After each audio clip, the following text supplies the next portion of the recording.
Gerry and the Pacemakers at number 2, up 4 notches from number 6 the previous week. WLS's Silver Dollar Survey, March 5th, 1965. Ferry across the Mersey. Gerry and the Pacemakers. The Mersey, the River Mersey, a river that flows right into the Irish Sea at Liverpool, from whence Gerry and the Pacemakers came from.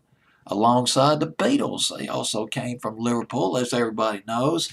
Gerry and the Pacemakers, they were the second group signed by Brian Epstein, the manager of the Beatles. First hit record by Gerry and the Pacemakers, a throwaway by the Beatles called How Do You Do It? A bubbly, effervescent, well, probably not a right word for it, chirpy record. It used to be one of my favorite songs by Gerry and the Pacemakers.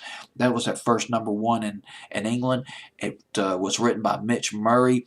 Now, the interesting thing about How Do You Do It, it was offered by the Beatles, by George Martin, and this was in 1962. And the Beatles were looking for a follow-up. They were doing a follow-up to Love Me Do, their first British hit. But they just were not into How Do You Do It. They just didn't like it. There was just no fire for this record.